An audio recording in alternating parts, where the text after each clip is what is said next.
Hello and welcome to the first episode of my channel here on YouTube from Media720. Things are going to be a little bit awkward, rocky start. I've got this wonderful webcam that I've got right now. A little bit of background behind this video.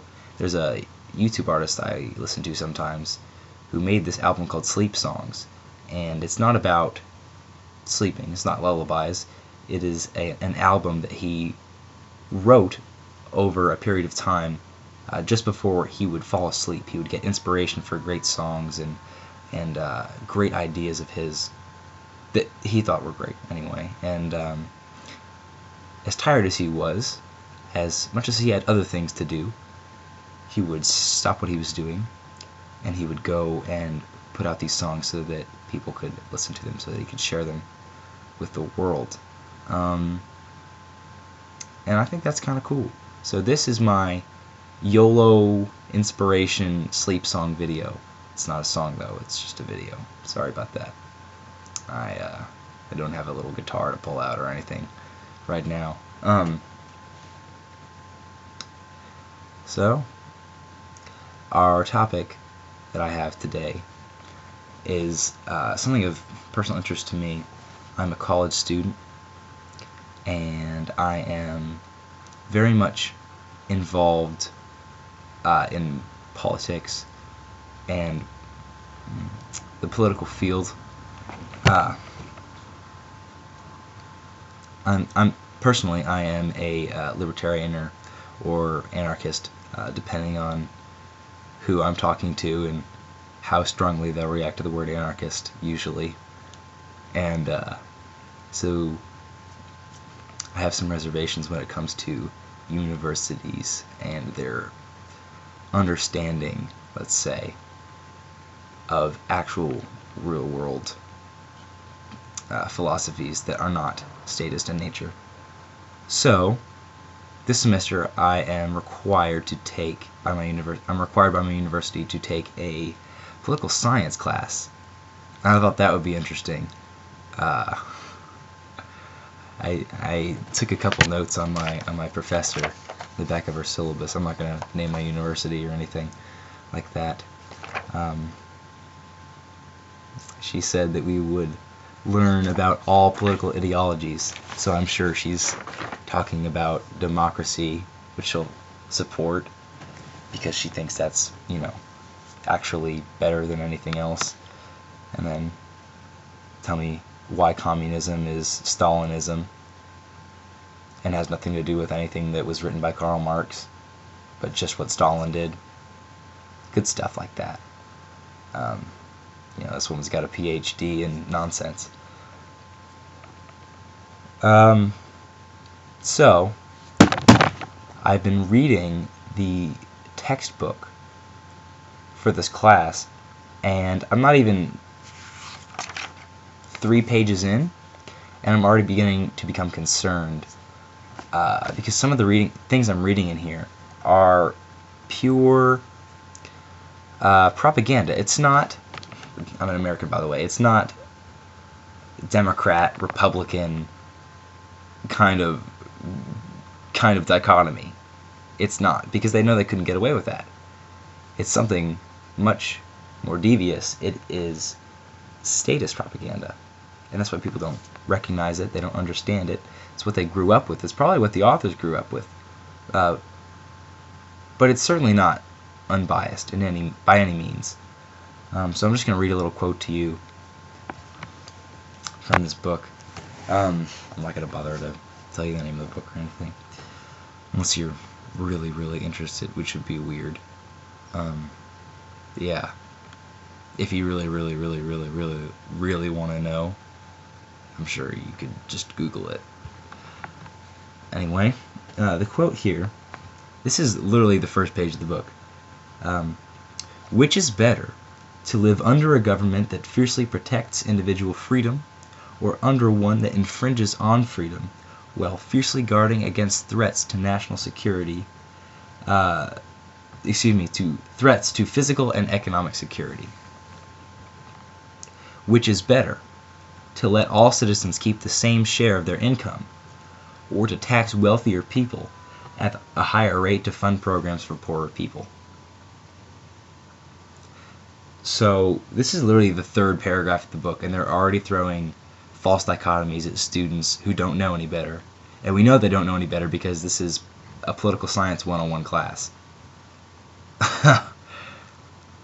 This was mind-blowing. I knew that there was going to be some sort of issue within the academic spectrum, especially in the United States, but I didn't know it would be this pronounced. Which is better, to live underneath a government that fiercely protects individual freedom? How many governments do you know that protect individual freedom? That's like saying, do you like a bear that eats vegetables? Well, bears are omnivores, but the point is, the bear's not going to eat vegetables. The bear's going to eat your dog, or you. It's going to kill you. The bear does not give a damn about what you want, or what's good for you. The bear needs to eat. And it's going to eat. And a government is going to invade your personal privacy and your personal freedom, because that's how they operate. They operate under coercion. Yeah, so which is better? To live underneath one that infringes upon your personal freedom, because there is no government that does not infringe upon personal freedom. Or is it better to live under one which tries really hard to infringe upon personal freedom, yet somehow keeps you safe? How are you safe if you don't have personal freedom? If you're not a person, then why are you concerned with your safety? I don't understand. So that's very concerning. And the second one, to let all citizens keep the same share of their income, or to tax, to redistribute the wealth. Well, you're assuming that we should be taxed. There's no option for I don't want to be taxed for my services. I don't want to be taxed to pay for services I don't want. I was never asked. I bet at some point they're going to talk about social contract theory, and I'm just going to sit here and say, how can you already assume you're going to tax me before we even talk about social contract theory? You're not even pretending that I gave consent to this. Good God. So that's the first page. Let's go on to the second page. Ooh, maybe that's better, right? Maybe that clarifies. No, it doesn't. This is underneath the first main heading of the book. Ooh, goody. Most people do not like being told what to do. Fewer still like being coerced into acting a certain way, yet billions of people in countries across the world willingly submit to the coercive power of government. They accept laws that state which side of the road they can drive on, how many wives or husbands they can have, what constitutes a contract, how to dispose of human waste, and how much they must pay to support the government that makes these coercive laws. So on one hand, they're admitting that government is coercive, which is nice. They understand that, and that they're saying that to students. But on the other hand, they understand that government is indeed coercive, and they don't give a damn. And they're just going ahead and throwing out all this propaganda, even though they know that government is coercive. What? How? I don't understand. I don't understand. Another quote. Indeed, a standard definition of government is the legitimate use of force, including firearms, imprisonment, and execution, within specified geographical boundaries to control human behavior.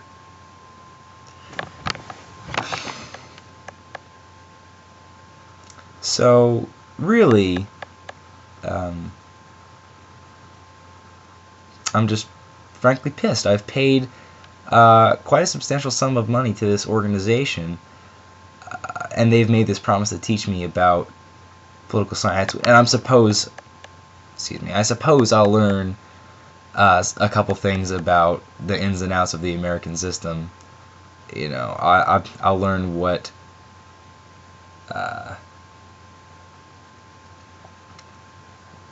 the length of a state senator is or whatever. That's I know a federal senator's term. I'm talking about a senator to my state. I don't know that off the top of my head. So I might learn useless, tiny little facts like that, but it won't explain anything that a one-on-one class should, the very nature of government, and the actual debate, the actual real, very important debate going on right now of whether we need it or not. Because, they can just ignore that. That's not important. If you ever read Emma Goldman, it's very much of the same nonsense that she talks about. Not what she says is nonsense, but the nonsense that she quotes from other people. This idea that normal humans are too stupid to govern themselves because humans by default are broken in some way. Really? If we're broken, if we're too stupid to govern ourselves in any kind of voluntary society, then why don't you just kill yourselves? The answer is that no one really believes that. They believe it enough to do what they're told, especially at the point of a gun, but they don't believe it enough to actually say, well, my life is worthless, so let's just get out of here.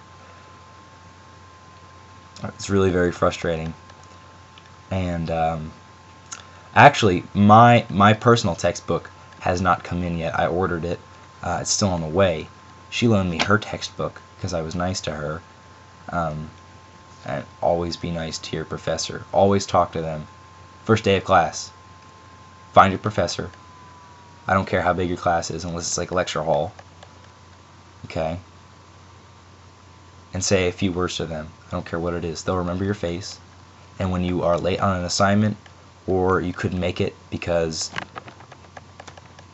God knows why, good. They'll remember you. And they'll be a lot more likely to be nice to you because you'll have a face and not a number. So I was nice to her, and she lent me one of her books for the amount of time it takes for my book to get here. And I've actually been putting sticky notes in her book, and I don't think she'll notice because she's got like 6 of these spare books she gives out to students. So I'm hoping that the next student who checks this book out from her will find these sticky notes, and that way the book is not damaged, but perhaps they will have gained some perspective they would not otherwise gain in her class.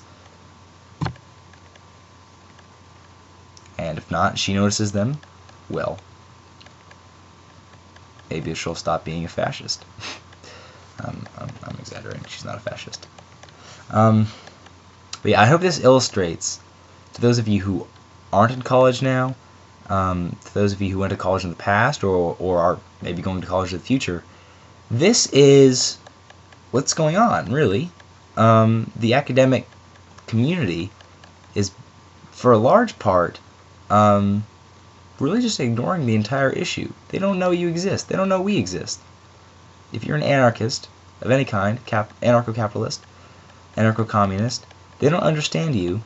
They marginalize you. They think you're a Molotov cocktail throwing criminal, and especially in the PLS, political science class. And this is the kind of literature that your peers are going to be reading and that you're going to be reading, or that your children will be reading. So I hope that offers some insight into the sphere that you may be heading into. As I read through this book, I might bring up some more things that I find. And I do want to point out that, on the other hand, I've had other instructors who are totally different. Totally different. I have one instructor who is perhaps one of the most amazing people I've met in my entire life. And even though he's not an anarchist himself, he's been, oh my God, so incredibly supportive to almost all of the ideologies that have been in his class. It's sort of a philosophy class. Just a wonderful guy. So they're not all like that, but you will encounter it, and you will want to. I mean, obviously, if you're an anarchist, then you've probably done your fair share of critical thinking, and I don't need to warn you not to be indoctrinated by this stuff. You know better already, but your peers might not. If you know anyone who's on the edge, who's with you in college, bring this up with them.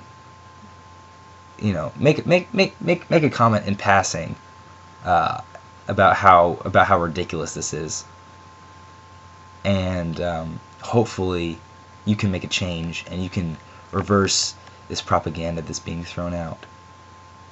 All right, everyone have a nice day, and that's all I've got for right now. All right, bye.